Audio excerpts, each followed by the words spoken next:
Saludos amigos de Principalmente, su programa de interés jurídico e institucional. En esta entrega nos acompaña el doctor Orlando Viñolo, destacado jurista peruano, con quien hablaremos sobre importantes temas del derecho administrativo. Acompáñenos.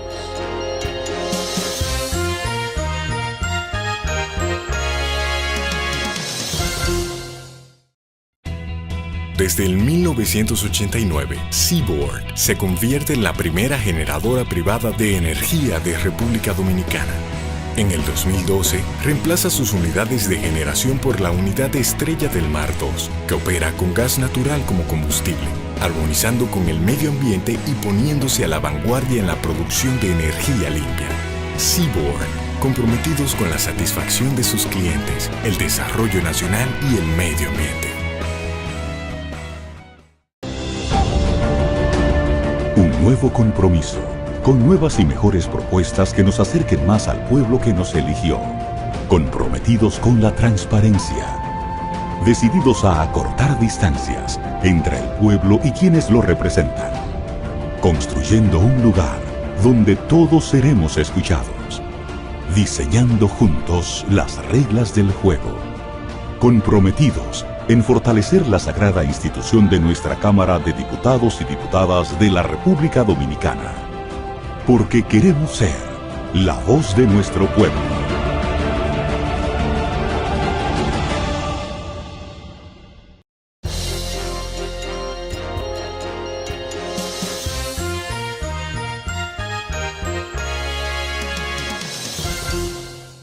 Saludos amigos de Principalmente. Hoy Principalmente cuenta con un invitado internacional. Se trata del doctor Orlando Viñolo. El doctor Orlando Viñolo es un destacado jurista peruano que nos ha hecho el honor de participar aquí hoy en Principalmente. Tiene una larga trayectoria a pesar de su juventud profesional, en el ejercicio profesional de su carrera en el Perú, pero también tiene un ejercicio académico. Es profesor universitario de varias materias, pero una de sus especializaciones predilectas lo es el derecho administrativo. Ha venido a República Dominicana a la celebración de forum que se han realizado sobre esta materia, sobre el derecho administrativo, pero también Orlando discurre en varias ramas del derecho, como el derecho constitucional y otras. De manera que para nosotros aquí Principalmente es un verdadero honor contar con la presencia del profesor Orlando Viñolo. Profesor, la verdad que nos sentimos muy satisfechos de contar con su presencia aquí en esta tertulia de amigos aquí Principalmente. Sí. El derecho administrativo se ha venido en los últimos años en América Latina tomando impulso, sobre todo porque en nuestros países se ha venido dando un proceso de democratización e institucionalización, lo que ha traído como consecuencia que los estados se hayan visto obligados a asumir y a transparentar lo que son todas sus gestiones administrativas. Y ya, en ese sentido, los ciudadanos se han empoderado en que se les reconozca sus derechos. Porque antes, cuando las democracias estaban mediatizadas en nuestros países latinoamericanos, el ejercicio ciudadano era muy precario. Sí. Y por consiguiente, el derecho administrativo tenía una posición relegada, vamos a decir, con relación a otras ramas del derecho. ¿Cómo usted siente que el derecho administrativo ha ido penetrando y sobre todo fortaleciendo las instituciones y esa relación Estado-ciudadano? Yo creo que hay como dos momentos claves y en primer lugar muchas gracias por la invitación. Para mí es un honor estar en vuestro país, en vuestro canal y en vuestro programa, ¿no? Es realmente interesante compartir temas de derecho y más de derecho administrativo. Mire, yo creo que hay dos momentos claves en Latinoamérica que que pueden ser fácilmente discernibles para los espectadores y para la gente que en general ha vivido el proceso que viene desde los 70 en adelante. Uno es la caída de las dictaduras militares y civiles que había en nuestro continente, ¿sí? Que eran realmente fue una ola en su momento y nos generaron problemas, atrasos y muy pocos aciertos en general, ¿no?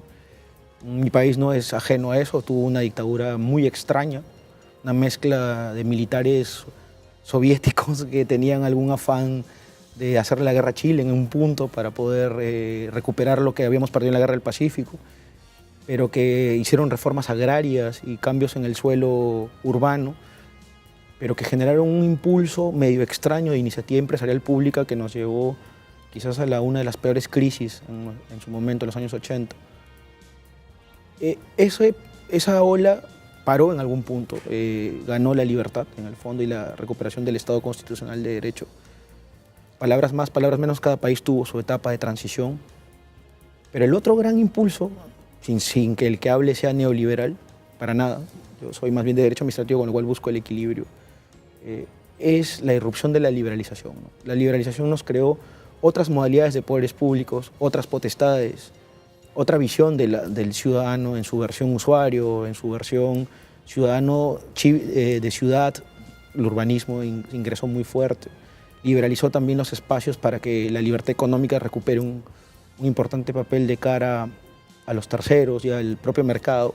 Impulsó la posibilidad de que las empresas medianas y grandes que existían en nuestro continente tuvieran otros alcances y aparecieran algún tipo de transnacionales americanas, ¿no? Nuestras. Y finalmente colocó, creo yo que eso es algo que poco a poco se ha ido construyendo en Latinoamérica, la idea de que el ciudadano es el centro de todo, el centro de la sociedad, el centro de la familia, el centro de los poderes públicos, y que el Estado tiene que estar a su servicio, no al revés. Entonces, son dos momentos claves que le debemos mucho estudio, tenemos que también en algún punto reflexionar qué nos espera, porque tiene que haber un tercer momento ya de cimentación para entrar al primer mundo, que creo yo va a haber un componente intergeneracional, quizás la próxima generación lo pueda ver, pero estamos, la mayoría de países, encaminados, salvo pues muy honrosas excepciones que son lamentables, ¿no? En el fondo, ¿no? Pero la mayoría de Latinoamérica va hacia ese rumbo, ¿no? Orlando, en el caso peruano, Sí. ¿cómo esa evolución se ha traducido, digamos, en la legislación, en la jurisdicción, en esa relación de los ciudadanos con la administración? El caso peruano es muy particular porque nosotros venimos de bien abajo. O sea, ahora cuando tú ves la economía peruana y la consideran una de las más importantes del continente y sin ser tampoco la más mediática, porque en general el peruano no es una persona que exprese mucho lo que hace, ¿no? Por naturaleza es muy callado, muy retraído, ¿no? Tuvo una etapa que fue un quiebre económico impensable. O sea, ni siquiera los venezolanos ahora podrían pensar, con sus problemas inmensos que tienen, lo que se vivió en los 80 en Perú, con esta crisis que nos llevó a 9.000% de inflación anual. O sea, es una cosa que nunca había pasado en el mundo y no creo que vuelva a pasar en otro país. Eso hizo que las familias peruanas y el ciudadano se vuelva muy dependiente de lo que él mismo puede hacer. O sea, se vuelva muy autosuficiente, muy esperanzado en su propio esfuerzo, ¿no? Y creo que el punto de quiebre en Perú fue el año 87, cuando el gobierno de Alan García, el primer gobierno, intenta estatizar la banca, con lo cual intentaba de manera material camuflada confiscar los ahorros de las pocas familias de clase media que quedaban. Y se produjo un desfogue de la libertad con marchas impresionantes en ese momento, lideradas por el famoso escritor y Nobel peruano Mario Vargas Llosa, ¿no? Que lo llevó luego a fundar su Partido Libertad. Yo tampoco soy partidario de ellos tienen sus formas de ver la vida, son muy liberales, ¿no?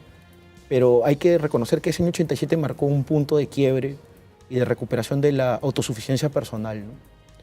Y eso ha generado que en el Perú el peruano no sienta que el Estado le tenga que entregar cosas, sino más bien qué cosas hace el peruano como ciudadano para satisfacer sus necesidades vitales, para poder trabajar por sí mismo, con pocos bienes públicos, con pocas posibilidades materiales que ofrezcan los fondos públicos, porque realmente fomento estatal no hay, o sea, eso se maneja de otra manera. Y un fuerte emprendedorismo, o sea, el peruano es muy emprendedor. Y eso es interesante de analizar desde ese punto, incluso desde el punto de vista jurídico-administrativo. Sí. Sí. ¿En qué medida, doctor Viñolo, han incidido en la evolución del derecho administrativo interno de su país, Perú, Sí.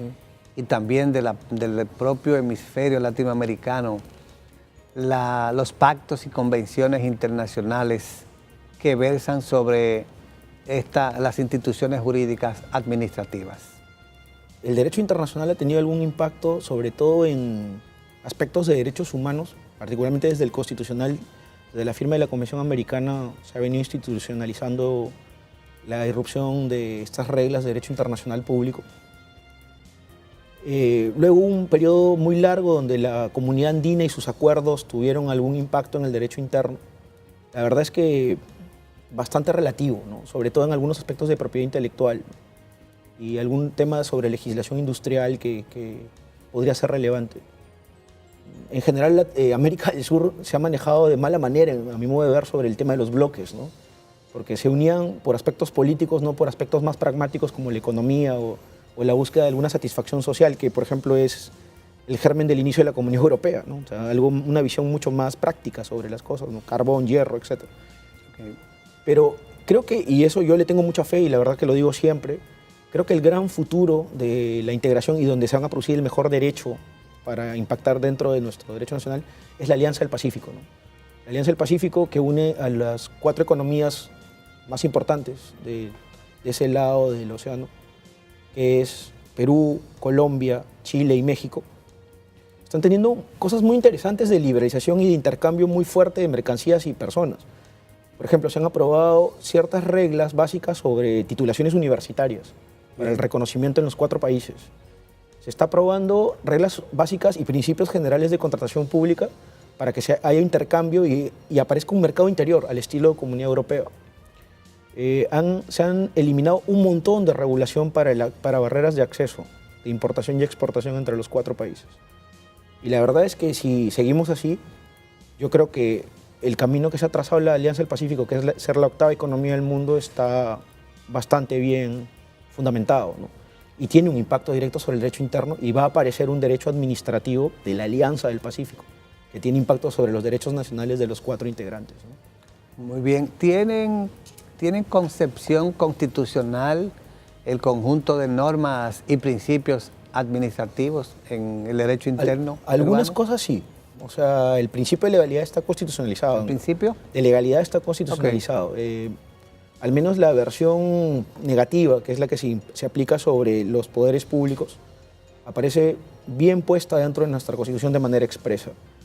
Hay algunos principios de corte, transparencia, acceso a la información, algunos principios ligados a temas licitatorios que también tienen reconocimiento constitucional.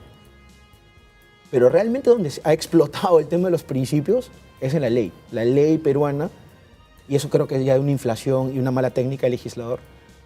Cada vez más introduce títulos preliminares para reconocer más principios e intentar hacerlos vinculantes, pero uno de los grandes problemas es que muchos de ellos no son principios, o sea, no son cosas justas, son reglas de gestión, reglas de manejo de cierto tipo de actividades, o sea, temas muy, muy inferiores a ser una fuente de principio. Entonces ahí hay un problema que tenemos que solucionar en el futuro, ¿no? Para no generar una inflación de principios.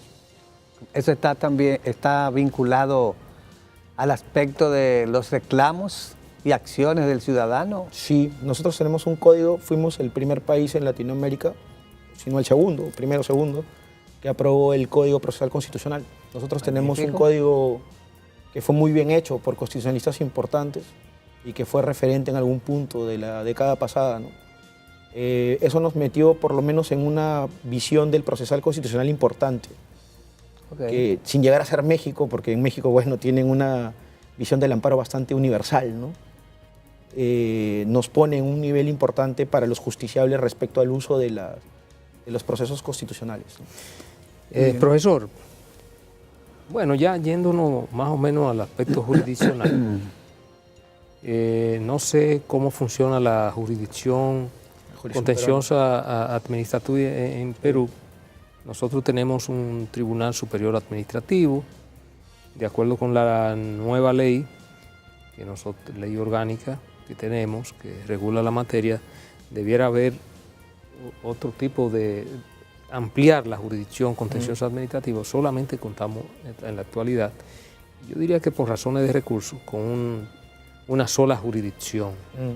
Y solo ubicada en Santo Domingo. Y solo ubicada en Santo Domingo. Con jurisdicción nacional. Sí, con jurisdicción nacional. Correcto. ¿Cómo funciona la jurisdicción contenciosa administrativa en Perú? Nosotros le hemos tenido poca fe al Poder Judicial, quizás por una larga tradición de no judicialista, ¿no? O sea, nosotros no le hemos tenido mucho aprecio a poder construir soluciones judiciales para el control de las actuaciones administrativas. Eso ahora lo hemos estado discutiendo en el foro de Santo Domingo, ¿no? El Perú, desde los 90, con el ingreso de la liberalización, Fujimori, parece hay una historia ahí, todavía no está muy bien documentada, pero hay datos que hablan de que Fujimori le contaron cómo eran los economics tribunals ingleses, ¿no? Que eran tribunales anteriores a la judicatura, dentro de la vía administrativa, que podían descongestionar los procesos judiciales que se iniciaban contra la administración de la corona inglesa. Y le pareció una idea interesante, porque Fujimori tiene una visión pragmática, ¿no? Eso es de las pocas cosas buenas que se puede hablar de Fujimori ahora, pero porque ahora es muy difícil, a pesar de que tiene una gran aceptación, hablar de cosas jurídicas, ¿no? Porque es un hombre que también quebró el Estado de Derecho en algún punto, ¿no? Entonces, esa idea primó en Perú y se empezaron a implantar en sectores muy cualificados aspectos rurales, temas de aguas, registral, tributario, aspectos referidos a control gubernamental, tribunales administrativos que discutían en última instancia administrativa, en vía administrativa, ciertas materias cualificadas, y los integrantes de esos tribunales, funcionarios públicos, eran elegidos por concurso. Esos actos de los tribunales estaban sometidos luego al control judicial, pero digamos, ellos han sido el gran elemento de acceso a la justicia material que han tenido los administrados en Perú, porque el contencioso, a pesar de estar estructurado dentro de una ley, en el año 2012 se puso en vigencia la primera ley del contencioso peruano, de manera seria, digamos, y organizada, no ha tenido mayor despegue porque primero se ha concentrado en la capital, pero acuérdense que Perú tiene 1.285.000 kilómetros cuadrados, es el 20º territorio del mundo, entonces es el cuarto país en Latinoamérica más grande, o sea, después de los gigantes está Perú. Entonces es muy complicado solo concentrar en un país tan grande, con 30 millones de habitantes, ahora 31 creo este año, solo en Lima, una corte especializada con poquísimos jueces contenciosos, la mayoría de ellos venían de la judicatura común y penal, estaban tratando de aprender administrativo y eso es muy difícil, el administrativo es una ciencia compleja. Correcto. Y el resto de cortes no tuvo nada, han seguido trabajando bajo la judicatura común porque la ley hablaba de progresividad en la implantación del contencioso, pero cuando nuestros legisladores hablan de progresividad es que nunca se van a hacer. Es mejor implantarlo de a pocos, pero con un plan preordenado, en un reglamento, donde se diga en tal fecha ingresa, que hacer esta progresividad casi lata que nadie entiende cuándo se va a aplicar efectivamente. Entonces el mayor desarrollo se ha dado en sede administrativa. En sede administrativa sí. Y los ciudadanos acuden a esa vía. Sí, y es gratis. Y hay digamos, hay mucha información acerca de esa vía. A veces uno se siente orgulloso de ciertas cosas que los países pueden vender cuando uno es nacional, ¿no? Y hoy ya me comentaba un alumno de Santo Domingo, de una universidad donde hemos estado, que él estudia los precedentes administrativos del Tribunal de la Competencia peruano, del INDECOPI, que es un tribunal bastante importante y ya tiene casi 25 años de formación de actuaciones administrativas y de control también interno, o sea, duro del Y es un tribunal que está desvinculado del sistema judicial. Totalmente desvinculado, es un órgano que está dentro de la estructura del Instituto de la Defensa de la Competencia, está formado por gente externa a los funcionarios, o sea, son gente que concursa de manera abierta para ganar esa plaza por 5 años, no puede ser removida, o sea, tiene protecciones para evitar que los políticos toquen el tema. Haya influencias. Hay influencias y también del mercado, hay que ser sinceros, el mercado ahí ingresa y trata de corporativizar estos órganos, pero están protegidos por los concursos. Tienen además un buen salario, con lo cual pueden dedicarse en parte a trabajar y tienen compatibilización con la actividad privada, con lo cual no dejan de mirar lo que hacen en algún punto, ¿no? ¿Y funcionarios especiales. ¿Y qué tipo de formación profesional? ¿Generalmente abogados? No, hay ingenieros, puede haber también economistas, hay mucho, el Indecopi peruano está formado por muchos economistas formados en Estados Unidos, que bueno, también tienen sus cosas, ¿no? Porque el derecho norteamericano y la economía norteamericana es completamente distinta. Me imagino que por lo menos debe haber uno o dos abogados. Hay algunos, sí, algunos, pero se intenta combinar mucho las profesiones porque la competencia tiene también mucho aspecto económico, ¿no? Y la mayoría de construcciones se ha hecho desde la economía. Entonces, ¿por qué? Porque la administración pública no solamente trabaja en derecho, o sea, utiliza el derecho, pero tiene un montón de cosas de ingeniería, de ciencias políticas, de gestión, que son también interesantes de ser discutidas en estos tribunales, ¿no? Entonces, intentan combinar, por eso tienen mucha especialización, y la gente les cree, que es lo más importante. O sea, cuando hay discusiones ahí, es muy poca la litigiosidad judicial, la gente no va al Poder Judicial. Es excepcional, entonces. Es excepcional. O sea, a pesar de que está abierta. Está abierta y la gente no discute judicialmente los actos de estos tribunales administrativos, porque los considera bien fundamentados, consistentes técnicamente y además que te permite acceder a justicia gratis, lo que no sucede en el Poder Judicial, que tienes que pagar tasas. Entonces la gente no los discute, por lo general. Sí tengo una inquietud. Ustedes tienen también un tribunal constitucional que tiene mucho prestigio en el continente. ¿En qué medida hay algún tipo de control que haya tenido ocasión de realizar el Tribunal Constitucional a lo que ya es propiamente la actividad de la administración? Bastante, porque a falta de contencioso, digamos, el amparo fue en algún momento utilizado como un elemento importante de discusión de actuaciones administrativas que lesionaran directamente derechos constitucionales. El tribunal se convirtió, quizás es la jurisprudencia judicial más relevante del país y construyó varias cosas, algunas técnicas importantes del derecho administrativo, por ejemplo, el tema de los servicios, la actividad prestacional, ¿no? Tiene algunas sentencias relevantes que han permitido construir ideas alrededor de ese instituto. Algunos principios también han sido planteados por el tribunal, sobre todo en derecho sancionador. ¿Quién conoce, perdón, el amparo? ¿Lo conoce directamente el Constitucional o primero va a un juez? Es una escalera, o sea, va primero al Poder Judicial, Judicatura Común, juez unipersonal, Corte Superior, y luego si el justiciable individual se ve agredido y no obtiene justicia en la Judicatura Común, se plantea un recurso extraordinario al Tribunal Constitucional, que lo ve en última instancia y sede definitiva ¿Y tiene que recorrer todas esas instancias antes de llegar al Constitucional o no lo puede hacer por vía directa? No, solamente en amparos no puede ir vía directa, salvo el tema de la inconstitucionalidad, que sí lo ve directamente el tribunal porque se trata el objeto de discusión es la ley. Y ahí hay legitimación activa cualificada, solamente lo pueden interponer cierto tipo de sujetos procesales. Por ejemplo, una cantidad de congresistas, 5.000 o 50.000 ciudadanos, con firma legalizada y notarializada. Algunos poderes públicos como la Defensoría del Pueblo, ¿no? O sea, no todos pueden discutir las leyes. Lo que indica que ya el concepto de parte interesada es limitado. Para inconstitucionalidad sí, Okay. pero para amparo no. Para amparo tiene que haber afectación, o sea, ser el titular, si vale el término de la afectación. Y de la afectación de la amenaza. vulneración. Y una persona, por ejemplo, individual, que se sienta o pretenda hacerse lesionada por algún tipo de acción, pudiera unipersonalmente recurrir al Tribunal Constitucional. Por amparo se podría hacer, pero tiene que demostrar medianamente. Demostrar que tiene el interés legítimo y protegido. Claro, porque la estación probatoria en los amparos es muy básica. No se prueba fuertemente cosas. Lo que tiene que probarse es efectivamente que hubo una afectación o amenaza de afectación. Que eso es un elemento importante, ¿no?, de discusión procesal. Cuando se hablaba de una escala jurisdiccional que debe de agotar la acción del ciudadano afectado, nos estamos refiriendo a un reclamo de acción privada o a un reclamo producto de una actuación de la administración. Sí, pueden ser de los dos lados, porque las afectaciones no solamente vienen del mercado o del sector privado, las afectaciones por lo general también vienen de los poderes públicos. De los órganos públicos. Claro, cuando ejercitan disfuncionalmente potestades o hacen actividad material dañosa, ¿no? Y eso es, por ejemplo, un elemento interesante, porque en Perú no se ha potenciado la responsabilidad patrimonial del poder público, no se ha potenciado, es una cosa extraña. En Colombia, en cambio, tiene un gran desarrollo de esto, el Consejo de Estado tiene un montón de sentencias sobre esta materia tan relevante.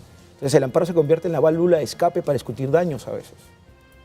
Daños a la propiedad. ¿Y cómo está concebido el resarcimiento por parte de la administración Tenemos pública? una construcción muy básica, muy básica, porque lo que más se ha intentado hacer y potenciar es el uso del amparo, y luego que uno gane el amparo, tratar de buscar y eso es una deficiencia de la legislación del contencioso, la pretensión resarcitoria en el propio contencioso, pero utilizando reglas civiles.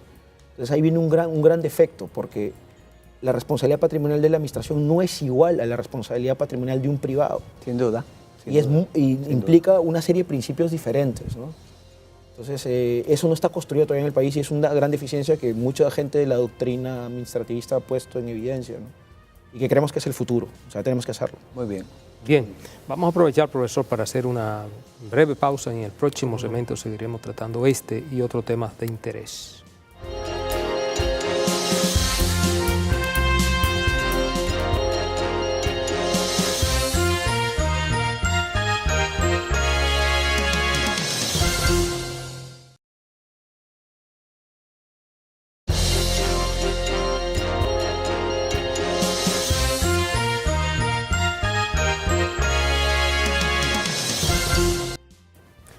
Seguimos, amigos, aquí en Principalmente, hoy con la grata presencia del profesor Orlando Viñolo.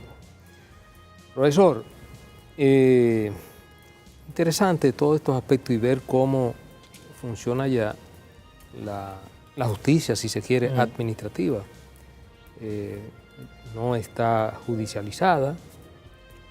Sí lo está, pero digamos no es tan relevante. No es tan relevante como en el caso nuestro, que hay una jurisdicción donde, independientemente de las potestades que tienen las instituciones, y el ciudadano tiene derecho, por ejemplo, a recurso jerárquico. Usted tiene, un ciudadano tiene un problema, para poner un ejemplo, en la Dirección General de Aduana, y puede elevar, frente a esa decisión que él entiende que le ha afectado, un recurso ante el Ministerio de Hacienda, claro, que es el jerárquico superior.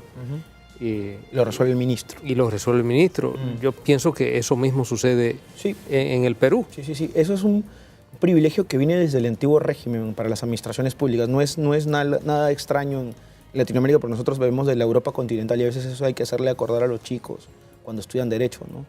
Quizás mucha norteamericanización nos ha hecho perder de vista lo que somos y nuestra fisonomía inicial. La vía administrativa previa se convirtió en un privilegio procesal, o sea, la administración resuelve como juez y parte los recursos, impugnaciones administrativas que plantea el administrado. Ahora, creo que hay que ir hacia otra velocidad y hacia otro ritmo de los recursos. Y creo que por eso Perú avanzó hacia eso, por el pragmatismo que les había comentado más temprano. ¿Qué significa esto? Que el recurso tenga que ser visto no por un órgano unipersonal, un órgano, digamos, siempre estructurado dentro de la típica administración activa que maneja sus cosas alrededor de un ministro y tal, porque finalmente los ministros son fusibles, ¿no? Sino órganos especializados que tengan bastante separación de la estructura la propia activa, actividad. Exacto, que tengan un nivel de autonomía funcional importante y que además sus propios componentes integrantes tengan otra mirada sobre el tema. Si eso lo potencia, ya no solamente es un privilegio, sino es un recurso en donde el ciudadano puede acceder a la justicia material y a la discusión real de las pretensiones que busca interponer a través de la impugnación, ¿no? Entonces, si vamos hacia eso, yo creo que Latinoamérica puede dar un paso importante y enseñar también a otros países que recién están empezando del mundo anglosajón cómo resolver las cosas, porque los anglosajones avanzaron con los Economics Tribunals, pero, por ejemplo, no construyeron un contencioso. O sea, ese es un déficit que tienen ellos.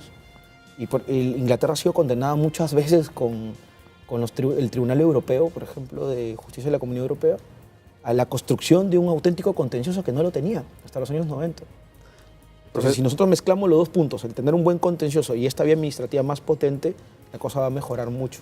Sin duda. Profesor Viñolo, ese privilegio que tiene o que ha tenido tradicionalmente la administración, el derecho continental europeo y que se recibió también aquí en América, ¿cómo opera actualmente en el Perú? En el sentido de si es obligatorio agotar esa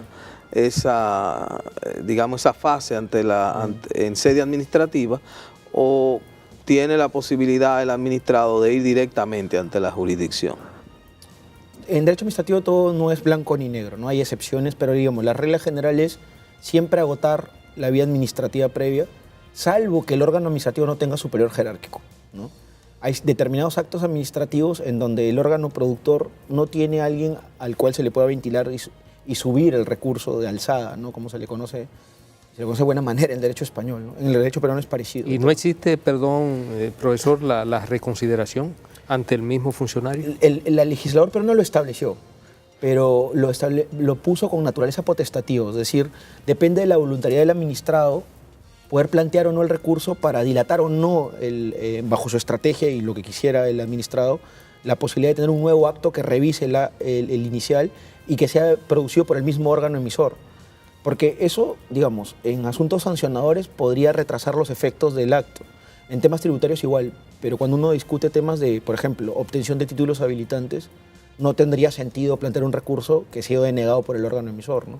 Entonces, el legislador, creo que de manera sabia, en Perú estableció que sea potestativo, voluntario, ¿no? Si el administrador lo quiere, lo hace. Depende de su estrategia, que siempre tiene que existir para cualquier actuación del administrado y el ciudadano ante la administración, ¿no? En otras palabras, no está consagrado expresamente, pero no está prohibido. Está consagrado expresamente en la Ley de Procedimiento General aprobada el año 2001, pero está puesto de manera potestativa. Ok, potestativa. Sí. Muy bien. Y en cuanto al carácter del recurso y la ejecutoriedad del acto contra el cual está dirigido el recurso. Sí.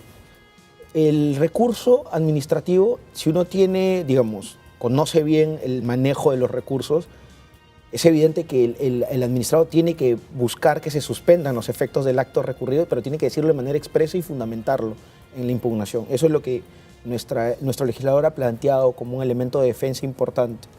Necesariamente, no por interponer el recurso se suspenden los efectos. No opera de pleno derecho. No plena de pleno derecho, salvo en temas sancionadores, que en Perú ha venido siendo potenciado mucho esto, y evidentemente un sancionador de orden especial que es el disciplinario, ¿no? Donde los funcionarios, al interponer el recurso ante el Tribunal de Servicio Civil, suspenden los efectos de cualquiera de los actos constrictivos que se les haya impuesto, ¿no? De la órbita administrativa. Sí, pero en el resto de actuaciones, incluso las de legislación sectorial cualificada, no es necesariamente que interpuesto el recurso suspenden los efectos del acto, porque hay uno de los grandes elementos de privilegio que tiene la administración es la autotutela. O sea, la autotutela que fue construida en el mundo europeo, nosotros la tenemos claramente en nuestras legislaciones. La administración pública, cuando emite un acto, produce efectos inmediatamente y luego, si estos efectos no son acatados por el administrado y se vuelve renuente, esos efectos se imponen de manera ejecutiva y material a través de la ejecución coactiva, ¿no? Entonces, esos elementos son importantes de tener en cuenta. Por tanto, el recurso tiene que ser, digamos, morigerado, entendido como un elemento de defensa, pero que necesita construcción, siempre. ¿Se concibe la figura del ejecutor administrativo? Como Sí, el tenemos ejecutor coactivo nosotros lo tenemos. nuestra legislación? Sí. Tenemos una legislación especial sobre ejecución coactiva. A mi modo de ver, ahí tengo discusiones con algunos colegas profesores, ¿no? Sobre cómo debió implantarse o cómo debió hacerse, porque por aspectos básicamente municipales, de urbanismo y de cobro de cierto tipo de sanciones, multas, se ha implantado una ejecución coactiva bastante compleja en Perú. Y creo yo que hay que buscar un punto medio, un punto de equilibrio, pero existe ley de ejecución, está contenido en un tubo que es un texto único ordenado, tiene una larga tradición, o sea, no es algo que se haya implantado en los años 90, con la liberación viene mucho más atrás, y fundamentalmente se ha concentrado en aspectos referidos a temas económicos, o sea, cobro de obligaciones monetarias, que fundamentalmente vienen de sanciones multas, ¿no? Sin duda. Y la tutela cautelar, o sea, un administrado que tiene alguna queja sobre un acto administrativo y que necesita que intervenga la jurisdicción con alguna medida cautelar. ¿Se prevén y cómo funciona en Perú? Creo hay un libro importante, y esto viene a colación de lo que usted me plantea, ¿no? Que lo escribió García Enterría en los años 60, que se llama La lucha por las medidas cautelares, ¿no? La lucha por la tutela cautelar. Creo que si uno va a implantar un contencioso, tiene que tomar muy en cuenta la construcción de la tipología y de los elementos propios de las medidas cautelares. En Perú no se ha implantado eso. O sea, se obvió en la construcción de la ley del contencioso un régimen especial sobre estas medidas judiciales. Se hizo una transposición, a mi modo de ver, antijurídica hacia el Código Procesal Civil, y eso generó que las cautelares prácticamente tengan distorsionado su regulación y que no se convierta en un elemento importante de discusión y por tanto no se convierta en un elemento eficaz de acceso a la justicia, porque yo no espero resolver el pleito en 20 años o en 5 o en 6, cuanto dura un contencioso, sino más bien suspender los efectos del acto a través de una medida suspensiva, ¿no? Correcto. Entonces, eso en Perú falta construir y espero que la comisión que está viendo ahora la reforma del contencioso tome en cuenta la necesidad de construir tutela cautelar y que se acuerde del libro de García Enterría, ¿no? Sin duda, sin duda. Que es una figura que ha influenciado casi toda América Latina. Sí. García Enterría es un prestigioso Don Eduardo García Enterría, sí, por supuesto. español que es un punto de referencia obligatorio de todos los administrativistas, básicamente es iberoamericano. Sí, en España se pueden hablar de, digamos, 3 grandes escuelas, pero la más importante es la de Eduardo García Enterría, ¿no? Que agrupó una gran cantidad de profesores, mentes brillantes que surgieron a partir de la revista Administración Pública, famosa revista que yo recomiendo leer siempre a mis estudiantes, además ahora está de acceso abierto, ¿no? Leer estos artículos de los años 50, cuando todavía había franquismo en España, cuando el Estado de Derecho era oculto, ¿no? Pero digamos, había un Estado legal. Esa idea que empezó a construir alrededor de Sebastián Martín Retortillo, de Lorenzo, el hermano de Sebastián, ¿no? Y de todos estos profesores españoles que se formaron en Italia, en la propia España, y luego en Alemania algunos, ¿no? hizo cambiar ese país. O sea, y que cuando vino la Constitución española estaba esa estaban batería preparados. de juristas que estaban en Una esa escuela, una escuela. llevan 28 años preparando la transición. Y que de una u otra manera el pensamiento de esos juristas, de esos administrativistas, influyó determinantemente en lo que fue la configuración, la nueva configuración constitucional española. Claro, pero además hay algo que nosotros tenemos que entender también en nuestros países, ¿no? Claro, los ciudadanos tienen que comer, los ciudadanos tienen que acceder a cubrir sus necesidades vitales, pero la construcción del valor e institucionalidad tiene un componente intergeneracional, o sea, no se hace de la noche a la mañana. Lo que García Enterría recibió con los profesores de ese momento es también una larga tradición de tener funcionarios de carrera, de tener un Estado bien estructurado en su momento que cayó, bueno, por un montón de problemas que tuvo España, que la llevó incluso a una guerra civil fratricida, ¿no? Así es. Entonces tenemos que tener paciencia porque una de las cosas con las cuales se construye realmente los verdaderos estados es la paciencia del ciudadano para entender que quizás él no lo va a ver, pero lo va a ver su hijo y va a tener otro país, ¿no? Pero siempre tenemos que ir para adelante entendiendo que solo la paciencia y la tosudez es la que te lleva a buen puerto, ¿no? Eso los españoles lo tuvieron bastante claro. Bueno, ahora no sé qué pasará, pues ¿no? Ya estamos estamos 30 años después. Así es. Y bueno, Cataluña Y con, alguna amenaza de decisión. Sí, exacto. Indiscutiblemente que sí. Eso son de los nuevos fenómenos que se dan, de los nacionalismos. A veces Son nacionalismos fenómenos son fenómenos raros que a veces se replican en las sociedades y que tú dices, bueno, a veces no le encuentran ningún tipo de explicación cuando la mayoría de los países andan buscando unirse, configurarse como asociaciones de Estado. Hay otros que no, que dentro de los propios Estados están por excindirse, como es el caso del fenómeno Cataluña. Sí, que en realidad es una minoría bullosa y abierta frente a una mayoría silente o que inquieta, no se sabe, vamos a ¿no? llamarle. Sí, claro, que tiene mucho protagonismo en medios, pero yo no sé si realmente el ciudadano catalán promedio quisiera separarse de España y la Comunidad Europea, ¿no? O sea, y convertirse en un Estado pequeño y apartado en el norte de Europa, ¿no? Y habría que ver qué piensa todo el resto de España, porque si ellos son parte de una comunidad, Sí, claro.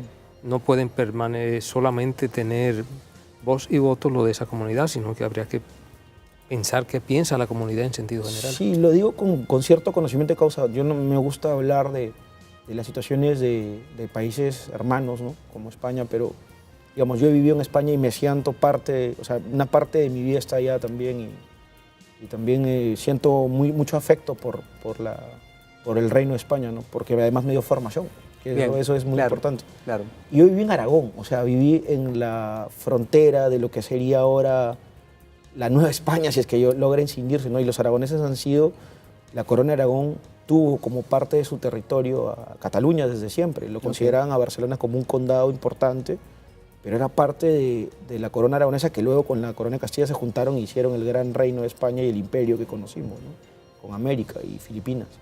Entonces no es extraño para mí estas discusiones porque se daban en el tiempo en que yo pasé allá Y creo que lo que tienen que hacer los españoles ahora es tomar tranquilidad y ver qué se viene, ¿no? Porque ya esta algarada terminó, pero ahora viene un proceso distinto. Espero lo lleve a tener mucha más reflexión, que es la que pidió el rey hace poco también, ¿no? Profesor, se dice que el derecho administrativo es la concretización del derecho constitucional. Nuestra Constitución del año 2010, en República Dominicana, se produjo una reforma constitucional abarcativa. Nosotros la catalogamos como una reforma que, aunque se rigió por los mecanismos institucionales que establecía la antigua Constitución, que quien la realizó fue el Congreso Nacional, constituido en Asamblea Nacional, tuvo unas características muy particulares, porque antes de ese proyecto de reforma llegar al Congreso Nacional, impulsado por el Poder Ejecutivo de la época, primero se realizaron una serie de consultas populares. Se organizaron consultas populares por todos puntos, las regiones y provincias del país, pero también dándole participación a diferentes actores de la sociedad, a los obreros, a los campesinos, a los industriales, a los empresarios, a los profesionales, a las propias instituciones estatales. Por ejemplo, nosotros formábamos parte en esa oportunidad del Ministerio Público, y nosotros como Ministerio Público también posibilitamos, discutimos la reforma y hicimos recomendaciones que concernían a lo que concernían a nuestra entidad, a la esfera del Ministerio Público. Y déjeme decirle que muchas de esas recomendaciones que nosotros le mostramos a esa Asamblea Nacional fueron acogidas. Por eso nosotros decíamos que de la particularidad de esa reforma constitucional del año 2010, que era una especie de asamblea constituyente con participación popular, pero sin serlo, porque finalmente el producto que sacó el Poder Ejecutivo y que se llevó al Congreso Nacional para que la Asamblea Nacional lo aprobara, en su gran mayoría fue acogido. Por eso fue, y es, no sé si usted conoce o ha tenido la oportunidad de verlo. Sí, estuve leyendo más temprano. Y es se considera como una de las constituciones más liberales y progresistas de América Latina. Sí. Obviamente, ahí entra lo que se constitucionaliza el derecho administrativo por primera vez en nuestro país. En Perú, con la gran tradición que ya con relación a nosotros, porque nuestro Tribunal Constitucional vamos a decir que es un niño que apenas comienza a caminar, pero ya paciencia. Sí, hay que tener paciencia. Ya el Tribunal Constitucional peruano tiene todo un averaje en América Latina. ¿Cómo el Tribunal Constitucional peruano ha logrado fortalecer y converger en él esos derechos ciudadanos expresados a través del derecho administrativo? Sí, primero creo que hay que entender bien, porque ahora se ha menospreciado, se ha minusvalorado el concepto de constitución, ¿no? Con lo que está pasando en Venezuela, que realmente es atroz, y que creo yo no podemos quedarnos callados los juristas de derecho público. Esta dictadura que está matando a su pueblo a partir de una asamblea constituyente es una cosa de locos. Bueno, sí, una asamblea Pero es una asamblea que no se sabe para qué sirve, ¿no? Meramente formal. Exacto, o sea, realmente es la utilización antihumana del derecho constitucional, ¿no? Correcto. Pero para mí la Constitución tiene que cumplir dos cosas, básicamente. Tiene que limitar el poder, para eso sirve, para eso nació. Desde Juan Sin Tierra en Inglaterra se planteó la idea de una Constitución solamente como una fórmula de restricción de los poderes en general. Y dos, reconocer derechos. Pero claro, el mundo del constitucional ha ido cambiando, ¿no? Ha ido implantando más cosas, la posibilidad de tener estructuras organizativas, poder plantear algunos elementos propios de poderes públicos, institucionalizar el derecho administrativo, ¿no? La Constitución española fue la primera que habló de la administración pública, ¿no? En nuestra comunidad iberoamericana, ¿no? Y no me parece mal hacerlo. El tema es que, digamos, es un elemento accesorio. O sea, realmente la administración pública, que aparezca o no en la Constitución, no le da ni más ni menos. La introduce, le puede permitir luego tener una serie de leyes de desarrollo. Y el Tribunal Constitucional lo que tiene, a mi modo de ver, tener en cuenta es que la aparición de la administración pública en la Constitución le permite tener mayor fundamento para darle una carta de naturaleza distinta. ¿Por qué? Porque lo primero que tendría que hacerse y entenderse es que la administración pública es de los poderes públicos quizás socialmente más relevantes y que tiene mayor actividad. Sin duda. Te limpia la ciudad, Sin duda. te certifica el nacimiento, certifica cuando te vas de este mundo, te provee de estado civil, te da asuntos y estímulos diversos, te genera restricciones, ¿no? Que es tan importante para el ejercicio de los derechos. Entonces, el Tribunal Constitucional va a plantear muchas facetas de esa vinculación social que tiene la administración y que está reconocida en la Carta Magna, en este caso de vuestro país. Pero además, también el Tribunal Constitucional va a construir doctrina. O sea, aunque no nos guste, el derecho de los jueces, cuando es un derecho ensamblado, se convierte en derecho vivo y se empieza a aplicar y va más allá de la norma fría. Y termina siendo el derecho que tienen que estudiar nuestros operadores para poder entender bien el estado actual de la cuestión, poder plantear el acceso a la justicia y poder entender cuál es la cosa justa atribuida en cada caso concreto, que es finalmente lo que buscamos todos los juristas en el fondo. Y probablemente la mejor interpretación también. Exacto, y en medio habrá interpretación, integración para lo que tenga que hacerse. Entonces el Tribunal Constitucional va a construir la naturaleza de la administración pública. El nuestro lo ha hecho en parte. Yo creo que tiene déficits en algunas cosas y ha sido criticado por muchos profesores. Pero nos guste o no nos guste el tribunal, el juez de jueces para nosotros ha construido cosas y ha puesto la discusión en otro plano, que no lo hizo el Poder Judicial en su momento. La Corte Suprema de la República no genera estas discusiones que sí plantean las sentencias del tribunal. Sí. Importante ese señalamiento y por ende eso genera una inquietud que de seguro la comparten mis compañeros, y es ¿en qué medida tiene incidencia vinculante el precepto constitucional respecto de la administración y la sujeción de los órganos administrativos a esos lineamientos constitucionales? Ahí me lleva una discusión interesante que se dio en mi país en algún punto, en los años 2000, digamos, la primera década de este milenio, ¿no? Hubo una sentencia del tribunal que le permitió a determinados órganos administrativos utilizar una potestad media extraña que se llama control difuso, el control difuso de normas. Una cosa rarísima, porque lo que normalmente sucede es que la administración sea ejecutor de la norma, ¿no? Y produzca los efectos y genere que finalmente la norma se vuelva operativa en la realidad. Correcto. Pero la norma censada por el propio ejecutor es como impensable dentro de la estructura de un administrativista, ¿no? Es como que se convierte en juez y parte desde el aspecto legislativo. Por una aplicación acomodaticia. Que hizo el Tribunal Constitucional peruano. Entonces, sí es vinculante. O sea, hay muchas cosas que hasta polémicas como estas se han vinculado a la administración pública y han hecho que ella ejercite a veces cosas anómalas, a mi modo de ver, como esto. Finalmente, les gusta, no es una sentencia judicial y se tiene que cumplir, ¿no? Y esto se ha dado, en el Perú se ha dado fuertemente. Hace poco se aplicó una sentencia sobre el tema de las minorías y las mayorías parlamentarias, sobre la posibilidad de que se puedan conformar nuevas bancadas a partir de personas que se desarraigan de la bancada parlamentaria bajo el cual fueron elegidas democráticamente. Y a la mayoría parlamentaria fujimorista no les gustó, pero han terminado acatando la ley, la sentencia. De una jurisdicción administrativa. Sí, o sea, en Perú hay un nivel de institucionalidad.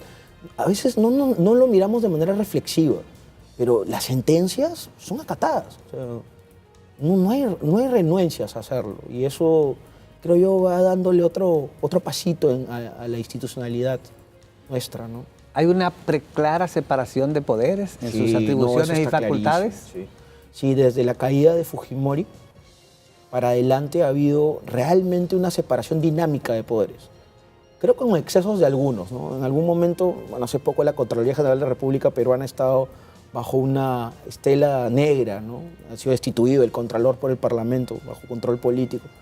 Pero en general la separación de poderes ha estado bien marcada y eso ha permitido incluso una visión dinámica de esta separación de poderes, porque ha permitido algunos elementos de colaboración.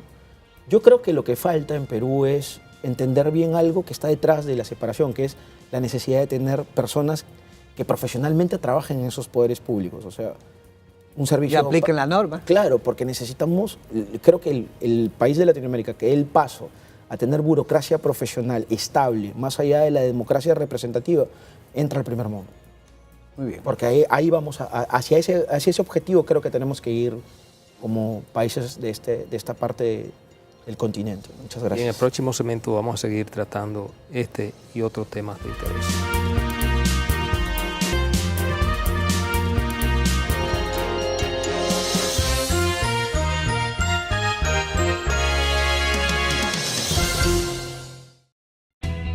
Desde el 1989, Seaboard se convierte en la primera generadora privada de energía de República Dominicana. En el 2012, reemplaza sus unidades de generación por la unidad Estrella del Mar 2, que opera con gas natural como combustible, armonizando con el medio ambiente y poniéndose a la vanguardia en la producción de energía limpia. Seaboard, comprometidos con la satisfacción de sus clientes, el desarrollo nacional y el medio ambiente. Un nuevo compromiso, con nuevas y mejores propuestas que nos acerquen más al pueblo que nos eligió. Comprometidos con la transparencia. Decididos a acortar distancias entre el pueblo y quienes lo representan. Construyendo un lugar donde todos seremos escuchados. Diseñando juntos las reglas del juego. Comprometidos en fortalecer la sagrada institución de nuestra Cámara de Diputados y Diputadas de la República Dominicana. Porque queremos ser la voz de nuestro pueblo.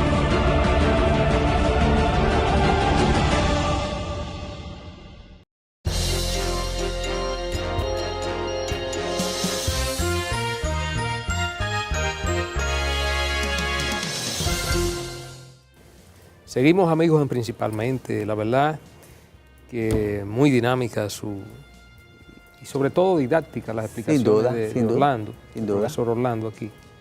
Y nos ha permitido conocer panorámicamente cómo funciona el derecho administrativo en su país, en Perú, que indudablemente, como decíamos al principio, tiene sus particularidades, pero también similitudes con el nuestro. Porque tal y como lo explicaba Orlando, no nos podemos olvidar que venimos de una misma raíz romano-germánica del derecho latinoamericano. Independientemente de incidencias particulares o especiales. Correcto, correcto. Sí. Y también hemos visto, sobre todo, lo fundamental que ha sido para la consolidación del Estado Democrático de Derecho peruano, la existencia, la vigencia y la construcción de un tribunal, del Tribunal Constitucional. Sí, por supuesto. Que era una de las inquietudes y de los debates que teníamos aquí en República Dominicana desde hace mucho tiempo, cuando antes de la reforma constitucional del año 2010, porque nosotros, la Suprema Corte de Justicia, el Poder Judicial, también hacían las veces de Tribunal Constitucional. No es un mal sistema tampoco, depende cómo funciona. Era el estilo norteamericano. Sí, claro. Pero que además del control difuso de constitucionalidad, tenía, con una reforma constitucional que se llevó a cabo en República Dominicana en el año 1994, se le otorgó también el control de las garantías concentrado de constitucionalidad. O sea, tenían los dos. Y eso hizo que el Poder Judicial, sobre todo la Suprema Corte de Justicia, se constituyera en un superpoder, porque además podía controlar los demás poderes del Estado, al Poder Legislativo y al propio Poder Ejecutivo. Constituyó realmente.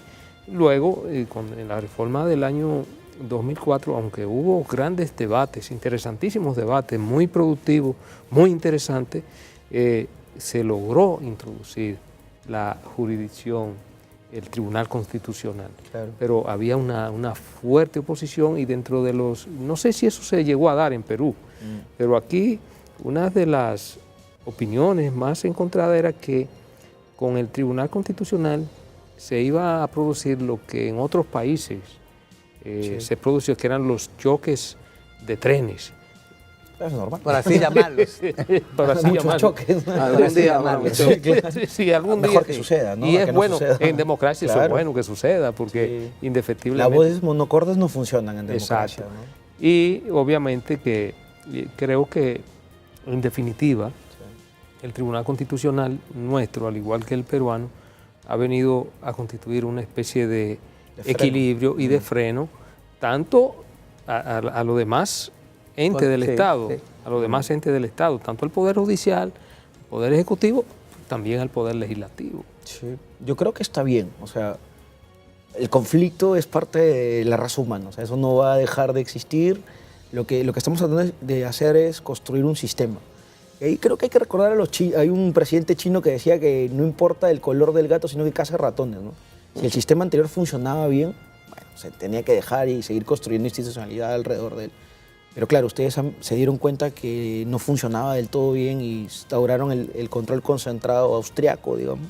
Correcto. Bueno, hay que darle tiempo. O sea, tampoco es No, que... no, y aún sin dejar, sin eliminar y sacar de cuajo el control difuso de constitucionalidad, Sí, sí, porque claro. tenemos el control mixto de constitucionalidad. Creo que la tendencia en Latinoamérica es hacia eso. El control mixto. Que lo tienen los jueces comunes, el Correctamente. control concentrado lo Correctamente. maneja una Correctamente. sala. Sí, distinta. lo maneja el Tribunal Profesor, Constitucional. profesor Viñolo, tenemos ese, digamos, ese logro común que es el del Tribunal Constitucional, pero desde el punto de vista del derecho administrativo, y enfocando no solo en el Perú, sino en Iberoamérica, debe haber una agenda pendiente.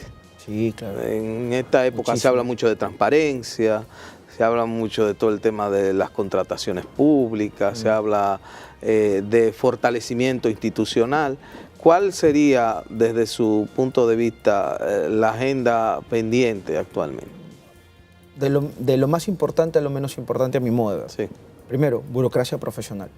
Necesitamos funcionarios estables, permanentes, Carreras. que ingresen por igualdad, acceso, mérito, con técnicas de concurso público realmente ensambladas, que no dependan de los políticos, que se elimine el sistema de botín dentro de nuestros funcionariados, que convierta a los funcionarios en realmente profesionales de la cosa pública y que por tanto se alejen de la partidarización. El día que tengamos eso, yo creo que estamos cumpliendo el gran objetivo del milenio, digamos, para Latinoamérica. Claro, eso va a costar porque tiene un montón de enemigos. O sea, tienes de enemigos al mercado corporativista y sectario.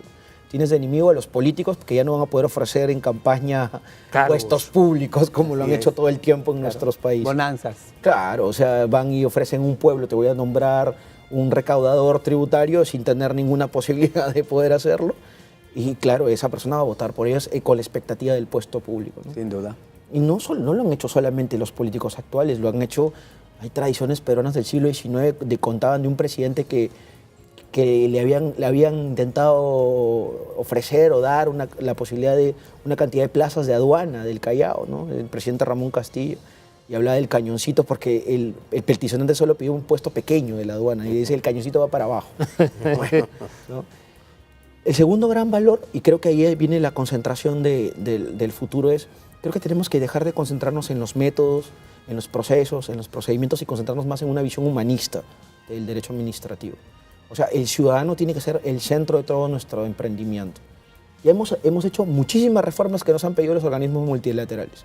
Que reformemos la economía, que reformemos la macroeconomía, que reformemos los métodos, todo está reformado ya. Y cada vez que uno habla de más reformas es la reformitis sobre la reformitis. No sirve para nada. ¿Qué es la visión? ¿Qué es la mística que tiene que incluirse en nuestras administraciones? Una vocación de servicio permanente al ser humano. Creo yo que si eso se introduce en estos funcionarios profesionales, se va a convertir y sería el segundo gran objetivo del milenio. Y el tercero, y creo que con eso sería el objetivo del viejo Orlando, digamos, cuando tenga 80 años, es creer más en los jóvenes. Yo creo que nuestras sociedades tienen una cuota generacional importante. En derecho, qué duda cabe que hay mucho joven talentoso. Inquietos. Sí. Y no les damos el valor que se merecen a nuestros jóvenes. Es difícil acceder a una plaza, es difícil ser profesor, es difícil acceder a poder llegar a puestos de avanzada porque la gente no confía en los jóvenes. O sea, y eso creo yo que no es bueno ni para el derecho administrativo, ni para el constitucional, ni para ninguna ciencia. Creo que si nosotros sabemos utilizar correctamente este capital humano que tenemos en nuestras sociedades, podemos dar un salto diferente hacia otras latitudes, otros lados, tener un mejor dinamismo y además asumir lo que ahora Europa escasea, por ejemplo, que es juventud.